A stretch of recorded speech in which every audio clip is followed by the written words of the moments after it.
Bonjour les internautes. Aujourd'hui, on parle de qu'est-ce que c'est qu'un régime en fait végétalien à base de plantes complètes optimal. C'est un régime varié, c'est-à-dire qu'on a un maximum de plantes, de fibres, de sources végétales. Donc la recommandation, c'est entre 30 et 70 plantes par semaine. C'est facile en fait à y arriver puisque dans un sandwich, vous pouvez très bien en caser 4 ou 5. Hein, donc vous avez le blé du pain, vous avez peut-être des graines germées, vous avez votre salade, vos tomates, etc. Donc vous en avez au moins 5 ou 6 dans chaque sandwich. Dans un plat de lentilles, par exemple, vous allez mettre les oignons, vous allez mettre les lentilles, vous allez mettre des carottes, vous allez mettre des tomates, vous allez mettre peut-être des herbes, comme par exemple de la coriandre ou du persil.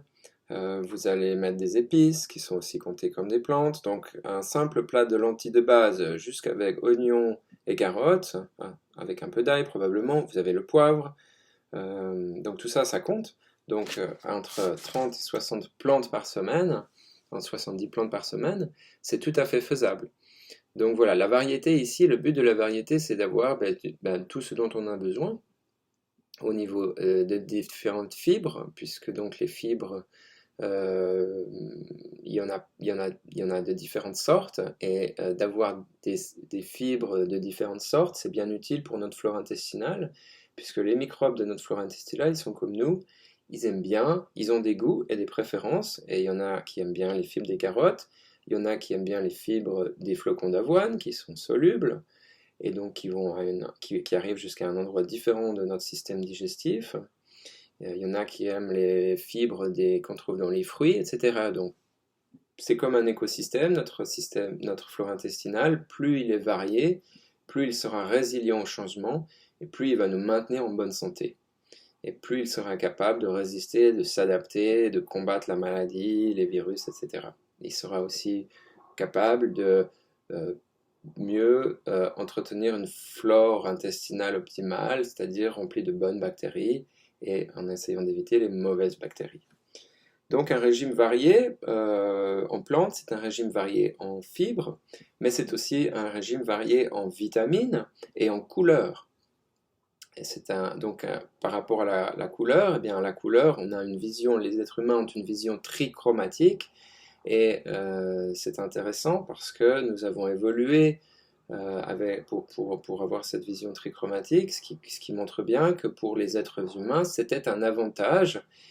Et donc l'évolution a sélectionné pour ce type de vision qui nous aide à différencier bien sûr entre un fruit mûr et un fruit vert, qui nous aide à différencier entre un champignon comestible et un champignon non comestible, entre certains types de noix, etc. Donc qu'est-ce qu'on peut manger, qu'est-ce qu'on ne peut pas manger quand on était cueilleur.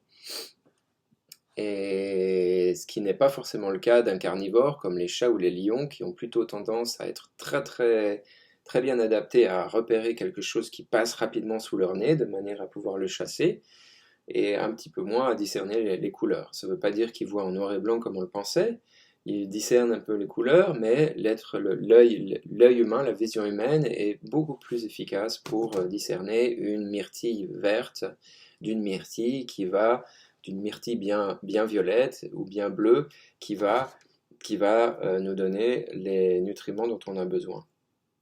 Donc c'est un régime varié en plantes, c'est un régime varié en fibres, c'est un régime varié en vitamines, c'est un régime aussi varié en minéraux. Hein. Donc si vous avez, vous prenez une graine de riz complet, eh bien il y aura certains minéraux, calcium, zinc, phosphore, etc. Et vous prenez une légumineuse par exemple, la lentille, eh bien qui aura d'autres minéraux. Et donc si vous avez eh bien, une variété de graines et de pois chiches et de légumineuses dans votre semaine, vous avez, euh, vous avez l'ensemble, si vous voulez, du spectre des minéraux et des vitamines et des fibres dont vous avez besoin, ainsi que des protéines dont vous avez besoin. En effet, il y a certaines plantes qui sont plus riches dans un des acides aminés que d'autres. Donc, en variant les sources de protéines, vous allez sans aucun souci obtenir tout ce dont vous avez besoin au niveau nutritionnel dans votre semaine. Donc, vous pouvez commencer avec, par exemple, hein, des graines d'avoine, des flocons d'avoine le matin. Ensuite, vous pouvez faire un repas de riz et ensuite un repas de quinoa ou de lentilles le soir. Ou un autre exemple, c'est vous pouvez commencer votre journée avec un smoothie, avec des fruits, où vous pouvez incorporer des graines de lin dans la machine pour qu'elles soient broyées. Vous pouvez mettre des graines de tournesol, par exemple, et faire un smoothie de fruits avec un peu d'épinards ou de chou calé, etc., ou de brocoli. Je connais des gens qui mettent plein de fruits différents, d'autres personnes qui font juste avec des fruits des bois et un peu d'ananas, enfin bref. En général, tout fonctionne de toute manière, mais là, de nouveau, l'essentiel est d'avoir des fruits variés, des protéines variées. Et quand on dit varié, diversifié, eh bien, ça nous garantit donc le fait qu'on va avoir tout ce dont on a besoin. Et on n'a pas besoin d'avoir tous les aliments tous les jours, toutes les sources de protéines tous les jours, pour autant qu'on change de temps en temps, qu'on ait donc cette rotation dans les sources de protéines et de minéraux, etc. Eh bien, c'est absolument optimal, il n'y a aucun souci à se faire, le corps est parfaitement adapté à gérer cette diversité, certains manquent pendant quelques heures, il n'y a aucun problème. Par exemple, si vous mangez que des amandes comme source de protéines, vous allez manquer d'un acide aminé particulier. C'est très rare. Ça ne veut pas dire qu'il n'y a pas tous les acides aminés dans toutes les plantes, c'est le cas. Toutes les plantes contiennent toutes les acides aminés, et les acides aminés, entre parenthèses, c'est ce qui constitue les protéines. Donc il y en a 8 acides aminés qui sont essentiels, dits essentiels, c'est-à-dire qu'on doit absolument se les procurer dans notre nourriture, puisque le corps humain ne peut pas les synthétiser de lui-même. Donc ils sont importants, et c'est vrai que les amandes, elles contiennent un peu moins d'un des 8 acides aminés, donc si on mangeait que des amandes comme noix ou comme source de protéines, il pourrait y avoir une déficience dans un de ces acides aminés, et ça peut porter à conséquence, mais si il vous suffit de varier les sources de protéines, il y a des protéines dans plein de plantes, et en quantité suffisante et en variété suffisante, pour autant que, eh bien, avec ces amandes, on mange de temps en temps des noisettes, de temps en temps des graines de lin, de temps en temps des pois chiches, des lentilles, du quinoa, etc. Donc voilà. Voilà pour l'aspect varié. Et puis le deuxième aspect, on en a déjà un petit peu parlé, c'est un aspect de colorer, donc d'introduire le plus de couleurs dans votre régime, possible. Donc voilà, donc les couleurs, eh bien ça, c'est pas juste des couleurs, c'est aussi de la nourriture, hein. Ce qui donne la couleur aux carottes, c'est le carotène. Ce qui donne la couleur au citron, c'est la citruline. Donc tout ça, ce sont des phytonutriments qui sont importants, qui nous aident à être en parfaite santé. Certains sont essentiels.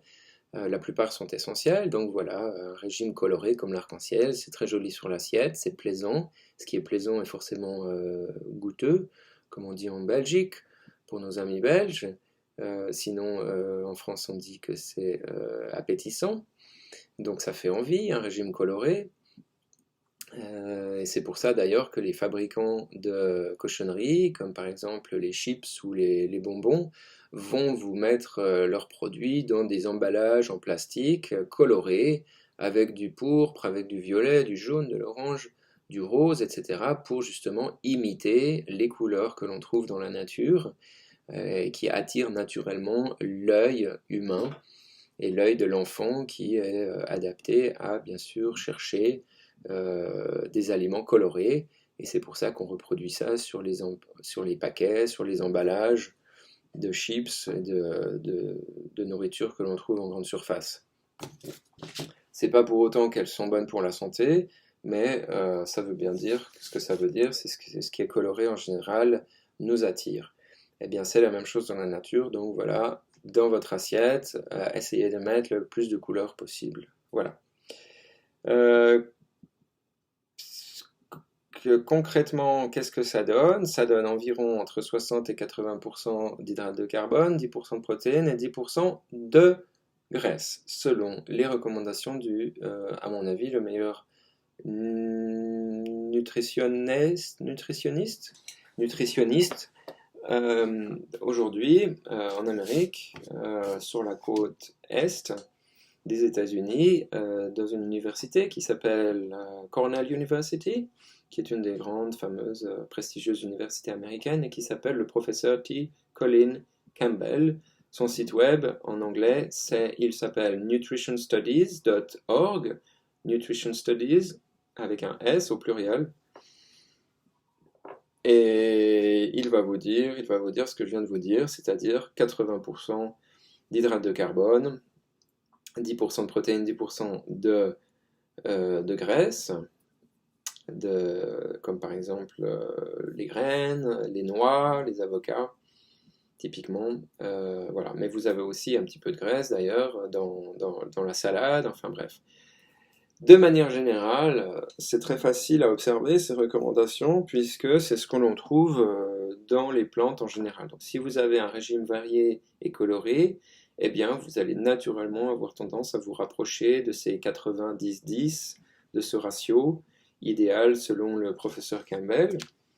Nous suivons également les recommandations du docteur Greger. Donc vous voyez une recommandation quotidienne de légumineuses, de fruits rouges, d'autres types de fruits, de légumes comme par exemple de crucifères, donc c'est les légumes qui produisent dont on mange la fleur en fait, comme par exemple le brocoli, les choux-fleurs, mais aussi ça comprend le bok choy et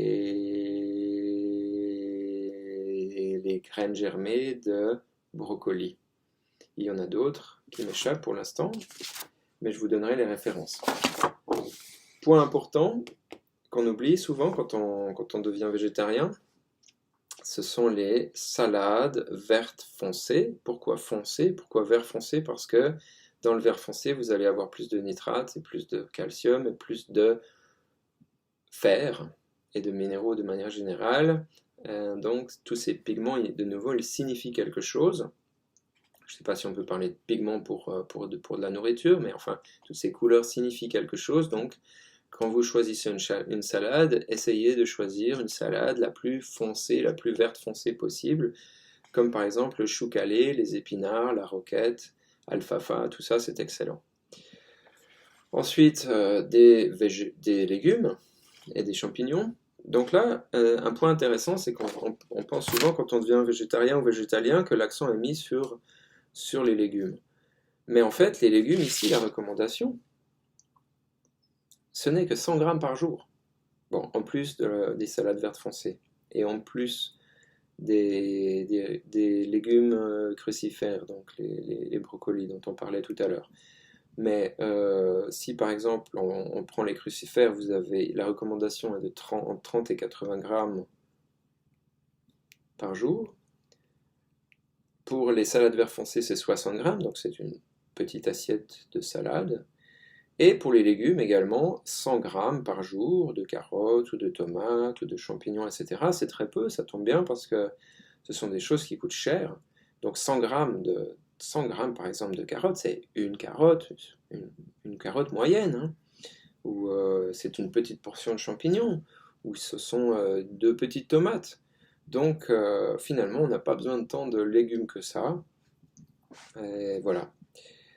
Ce dont on a besoin, c'est, pour revenir sur cette page, les hydrates de carbone, donc qui vous donnent l'énergie, hein, le sucre qui est la source d'énergie principale du corps humain et du muscle et du cerveau, hein. Donc ça c'est tout à fait clair. Quand on en a un peu trop, eh bien c'est stocké dans la cellule sous forme de glycogène et donc utilisé ainsi à l'extérieur des heures de repas. Et ce n'est pas un mythe. Alors il y a beaucoup de gens qui vous disent non, la forme optimale d'énergie, la source optimale d'énergie pour le corps humain, c'est les graisses. C'est faux. La source optimale d'énergie pour le corps humain, ce sont les sucres, les hydrates de carbone. Et donc toute cette folie à propos de cette crainte par rapport à manger trop d'hydrates de carbone n'est absolument pas justifiée. Est un mythe. Et c'est absolument faux. Donc vous pouvez oublier cette question de ne pas manger des céréales, par exemple. C'est faux, c'est une grave erreur. Les céréales sont une très très bonne source de fibres et une très très bonne source de minéraux et une très très bonne source d'hydrate de carbone. Voilà. Donc, je l'ai dit, pas besoin d'insister. On passe à la catégorie suivante qui est votre cuillère à soupe de graines de lin concassées, ou alors vous les prenez entières mais vous les mâchez. Donc voilà, une cuillère à soupe de graines de lin, ce qui va vous donner vos oméga 3 et ce qui va vous donner des fibres. En plus, c'est un anticancérigène. Donc n'oubliez pas votre cuillère à soupe de graines de lin tous les jours. Sinon, vous risquez d'avoir une carence en oméga 3. En plus, l'oméga 3 est anti-inflammatoire. Donc, rien que ça, si vous êtes omnivore et que vous n'avez pas envie de changer votre style de vie, eh bien, je vous recommande d'introduire dans votre régime omnivore ces graines de lin qui aident, par exemple, si les gens sont constipés, ça coûte très très très très bon marché, ça coûte pas cher du tout, c'est très facile, ça prend 5 secondes et c'est anticancérigène. Ça vous donne une source de fibres très très très très utile pour la flore intestinale qui va vous récompenser en vous donnant un meilleur système immunitaire, par exemple, ou avoir une digestion plus régulière, plus facile, un autre exemple. Donc, une petite précision par rapport aux graines de lin, c'est qu'une fois qu'elles ont été concassées, et on devrait être moulues, si vous préférez, moulues, c'est le meilleur terme, une fois qu'elles sont moulues, vous pouvez les garder environ 30 jours au frigo, parce qu'après, elles s'oxydent et ça devient un peu rance, elles changent de goût, et ce n'est pas aussi bon pour la santé que si elles sont fraîches moulues. Donc 30 jours, c'est très bien, mais c'est le maximum. D'accord? Donc, pourquoi ne pas les prendre entières ou pourquoi ne pas mettre des graines de lin entières dans votre salade, par exemple? Bien parce qu'elles sont tellement fines et visqueuses et toutes petites qu'elles passent tout droit sans être absorbées par le corps humain. Et donc, il vaut mieux les moudre et à ce moment-là, elles sont tout à fait absorbables et vous allez en retirer le maximum de bénéfices. Pour les noix, c'est qui est là. Ah, et encore une chose, pour les graines de lin. Pour les graines de lin, vous pouvez, quand vous achetez vos graines de lin, vous pouvez aussi acheter des graines de chia et des graines de cannabis. Les graines de cannabis ne contiennent aucune substance psychoactive, simplement elles vont complémenter les graines de lin d'une certaine manière qui va vous donner un, un apport en huile et en graisse absolument encore meilleur que si vous ne mangiez que des graines de lin. Donc voilà, un petit truc ici. Ensuite, vous avez les noix. Les noix, c'est utile pour les protéines et pour votre source de calories, puisqu'elles contiennent beaucoup de graisse et de calories, par conséquent. Ensuite, eh bien, vous avez la catégorie des graines, ici. Donc les graines, c'est tout ce qui est blé, quinoa, sarrasin, par exemple. Vous avez aussi les flocons d'avoine qui sont sans gluten. Voilà, donc le riz, bien sûr, tous les riz complets, le riz sauvage, etc. Et vous avez l'amarante, par exemple, pour une graine ancienne, sans gluten. Donc voilà. Donc voilà, l'essentiel de l'énergie, elle vous proviendra de vos haricots secs, enfin de vos haricots, de vos légumineuses, de vos légumes secs, et des graines, ici. D'accord? Ça, c'est ce qui vous donne l'énergie.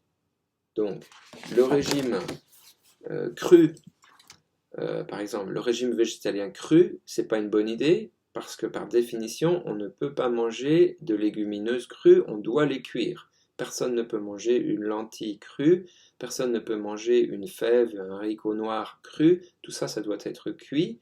Et de même pour les graines, le riz doit être cuit.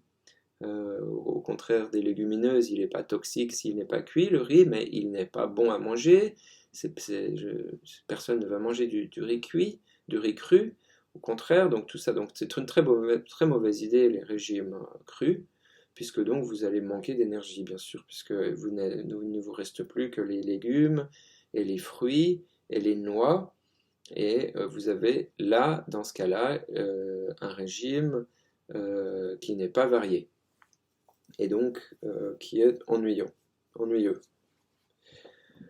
De même, les régimes à base de fruits, de jus de fruits et de jus de légumes, pareil, c'est une mauvaise idée aussi, puisque donc dans le jus du fruit, dans le jus du légume, vous aurez beaucoup de sucre et toute la fibre aura été retirée. Donc là, de nouveau, l'être humain a évolué en mangeant des aliments entiers tels que la terre nous les donnait.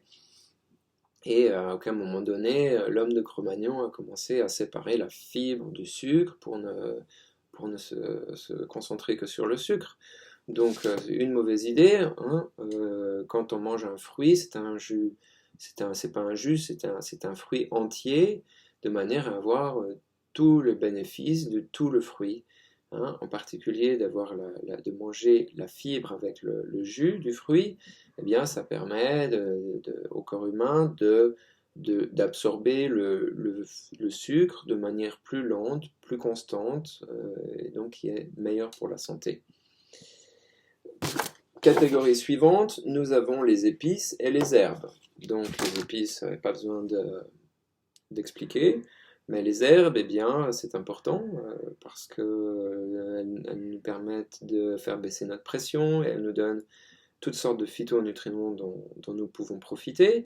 Le persil, la ciboulette, la coriandre, le basilic sont, j'imagine, les plus courants que vous trouverez frais en supermarché, que vous pouvez faire pousser sur le rebord de votre fenêtre. C'est joli, ça décore, c'est sain. Ça vous rappelle un petit jardin, donc c'est parfait.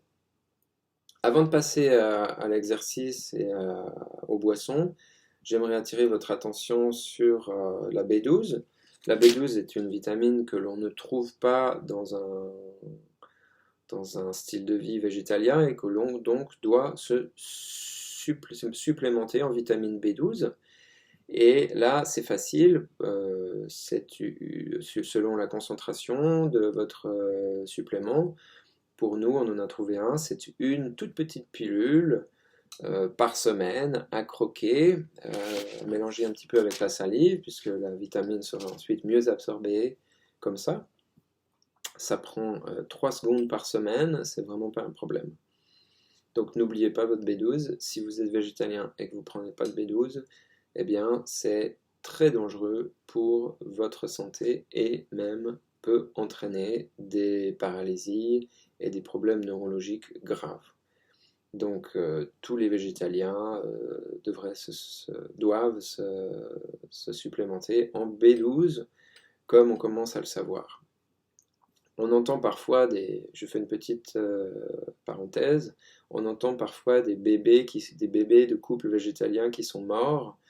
Eh bien, c'est parce qu'ils ne sont pas supplémentés en B12 et c'est dommage. Et à mon sens, c'est un grave échec de la santé publique qui n'a pas informé ces végétaliens de l'importance de la B12, plutôt qu'un échec du régime végétalien. Deuxième petite parenthèse, beaucoup d'omnivores sont aussi déficients en B12. Donc finalement, si vous faites un petit peu attention à votre régime, comme c'est le cas puisque vous êtes sur cette chaîne, vous savez qu'il faut prendre des B12, vous avez moins de chances d'être déficient en B12 qu'un omnivore. Et pour la vitamine D, alors la vitamine D, le plus de soleil possible. Alors attention aux crèmes solaires. Si vous sortez si vous sortez habillé et que vous mettez de la crème solaire sur votre visage, les rayons UVA et UVB ne peuvent pas pénétrer dans votre corps pour créer la vitamine D. La vitamine D, c'est la vitamine du soleil, donc c'est notre peau qui réagit avec les rayons du soleil, en particulier les UVA et les UVB, et qui crée cette vitamine D. On la trouve de manière trop faible dans les plantes, donc c'est important de se mettre au soleil le plus souvent possible, retroussez vos manches,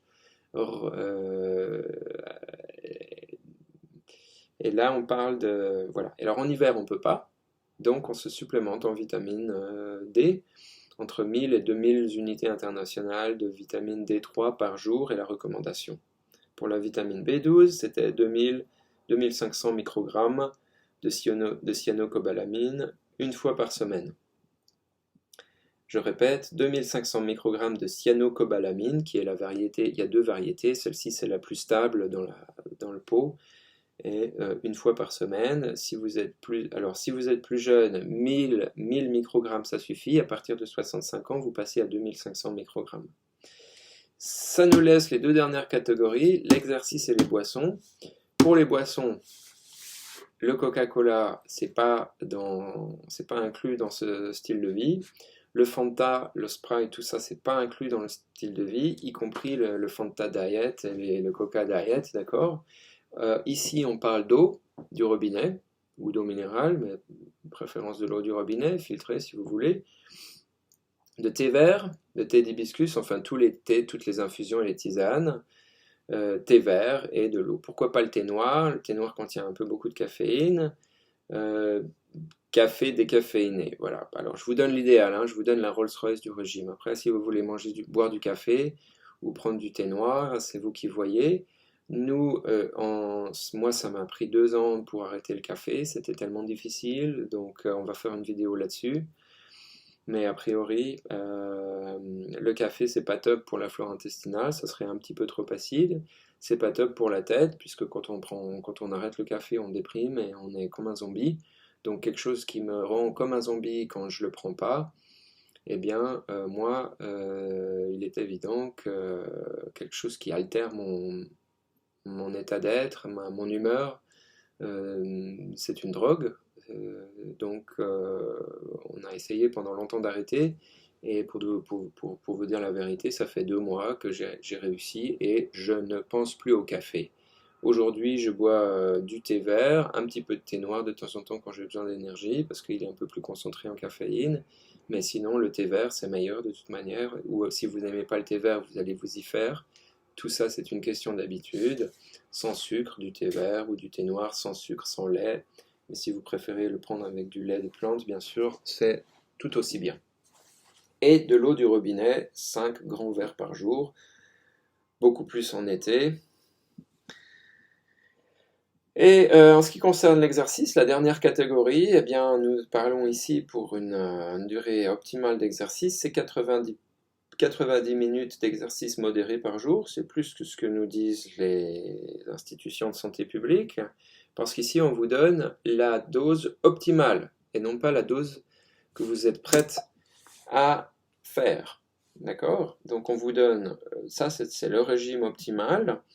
Et c'est parce qu'on vous dit la vérité, plutôt qu'essayer de négocier avec vos préférences et votre culture et vos envies et les lobbies de l'agroalimentaire et de l'industrie pharmaceutique. Eh bien ici, il n'y a aucun compromis, aucune négociation. Le compromis, vous le faites avec vous-même. Ici, on vous donne les informations scientifiques basées sur des études scientifiques et sur ce qu'on sait de la physiologie de l'être humain.